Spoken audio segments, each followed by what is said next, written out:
Chapter 2. Peter succeeded in due course to the estate of Ballawhaine, but he was not a lawyer, and the line of the Deemsters Christian was broken. Meantime Thomas Wilson Christian had been married to Mona Crellin without delay. He loved her, but he had been afraid of her ignorance, afraid also, notwithstanding his principles, of the difference in their social rank, and had half intended to give her up when his father's reproaches had come to fire his anger and to spur his courage. As soon as she became his wife he realised the price he had paid for her. Happiness could not come of such a beginning. He had broken every tie in making the one which brought him down. The rich disowned him, and the poor lost respect for him. "It's positively indecent," said one. "It's potatoes marrying herrings," said another. It was little better than hunger marrying thirst. In the general downfall of his fame his profession failed him. He lost heart and ambition. His philosophy did not stand him in good stead, for it had no value in the market to which he brought it. Thus day by day he sank deeper into the ooze of a wrecked and wasted life. The wife did not turn out well. She was a fretful person, with a good face, a bad shape, a vacant mind, and a great deal of vanity. She had liked her husband a little as a lover, but when she saw that her marriage brought her nobody's envy, she fell into a long fit of the vapours. Eventually she made herself believe that she was an ill-used person. She never ceased to complain of her fate. Everybody treated her as if she had laid plans for her husband's ruin. The husband continued to love her, but little by little he grew to despise her also. When he made his first plunge he had prided himself on indulging an heroic impulse. He was not going to deliver a good woman to dishonour because she seemed to be an obstacle to his success. But she had never realised his sacrifice. She did not appear to understand that he might have been a great man in the island, but that love and honour had held him back. Her ignorance was pitiful, and he was ashamed of it. In earning the contempt of others he had not saved himself from self-contempt. The old sailor died suddenly in a fit of drunkenness at a fair, and husband and wife came into possession of his house and property at Ballure. This did not improve the relations between them. The woman perceived that their positions were reversed. She was the bread-bringer now. One day, at a slight that her husband's people had put upon her in the street, she reminded him, in order to re-establish her wounded vanity, that but for her and hers he would not have so much as a roof to cover him. Yet the man continued to love her in spite of all.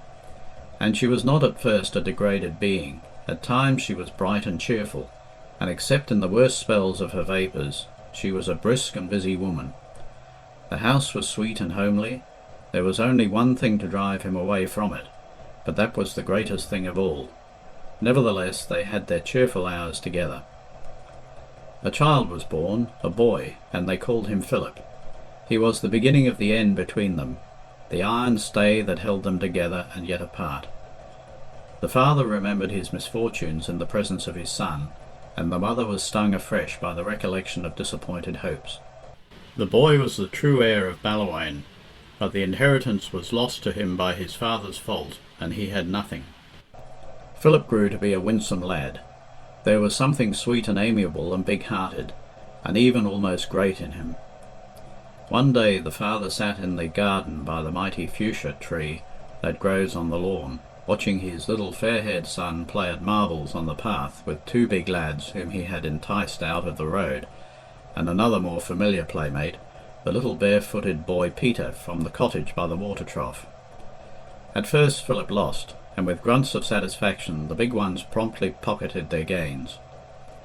Then Philip won, and little curly Peter was stripped naked and his lip began to fall. At that Philip paused, held his head aside, and considered, and then said quite briskly, "Peter hadn't a fair chance that time. Here, let's give him another go." The father's throat swelled, and he went indoors to the mother and said, "I think perhaps I'm to blame, but somehow I think our boy isn't like other boys. What do you say? Foolish? Maybe so, maybe so. No difference? Well, no."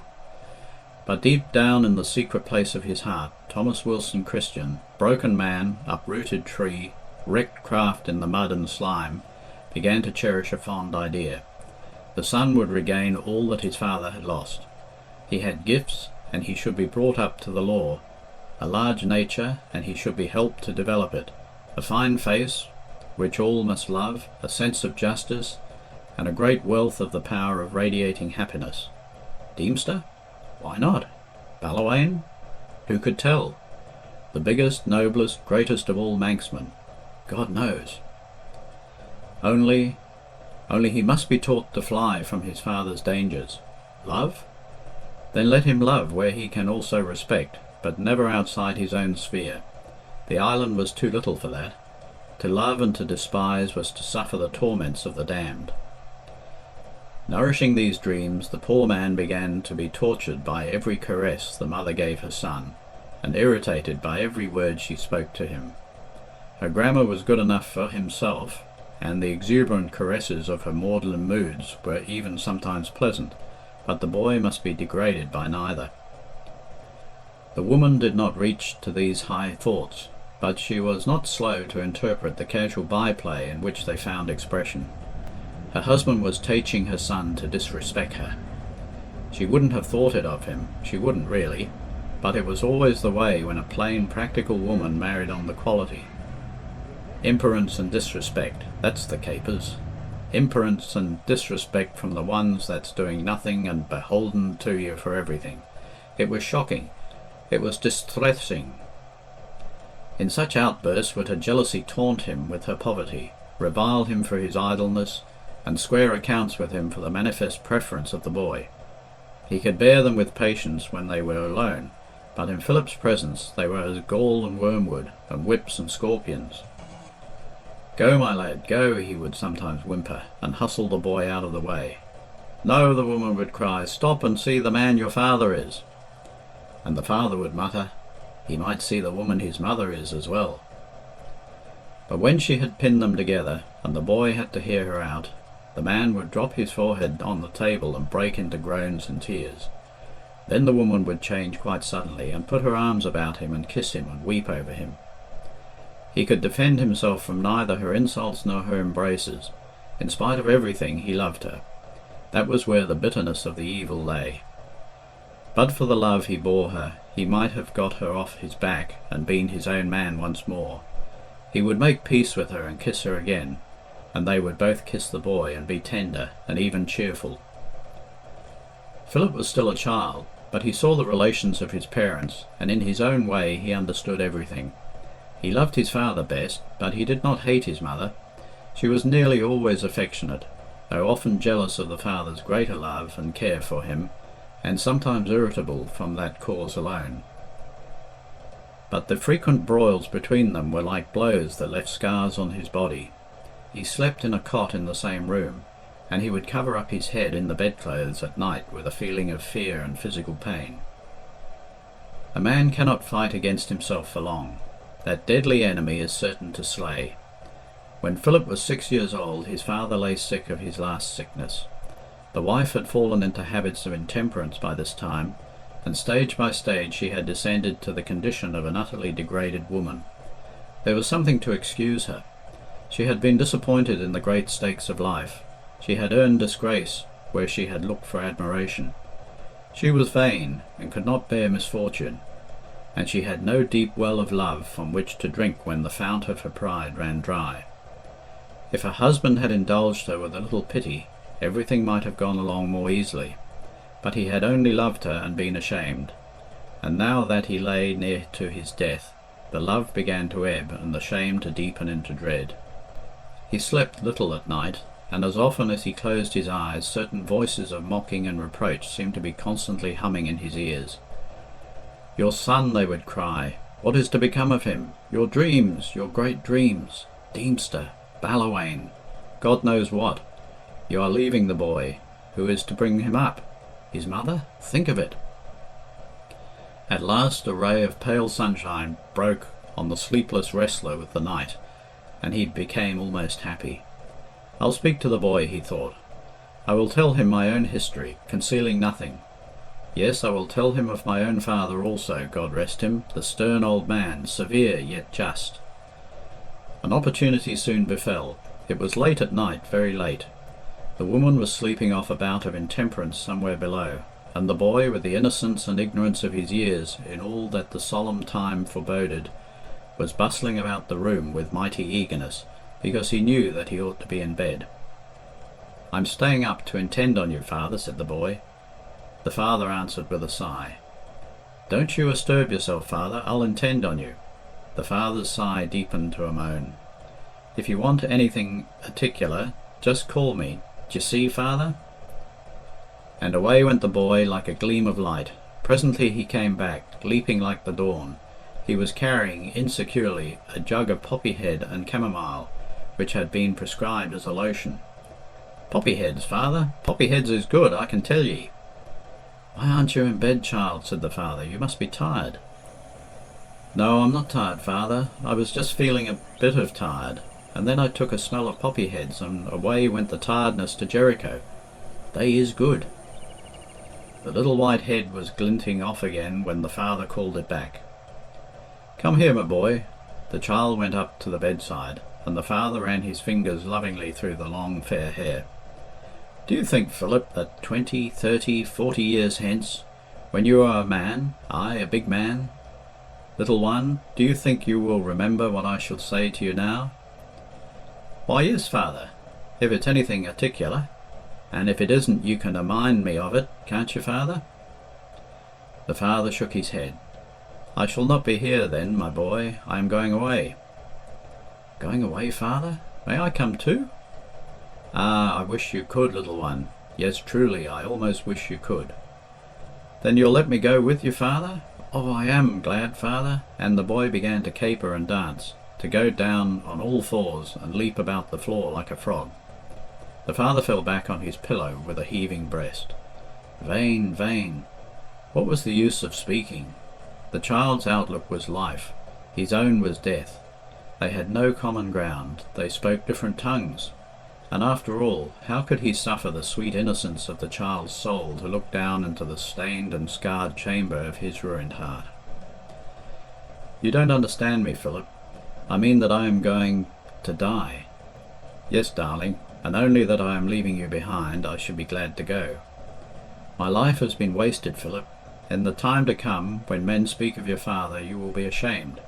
Perhaps you will not remember then that whatever he was a good father to you, for at least he loved you dearly.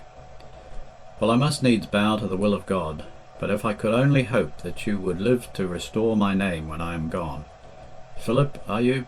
Don't cry, my darling. There, there, kiss me. We'll say no more about it then.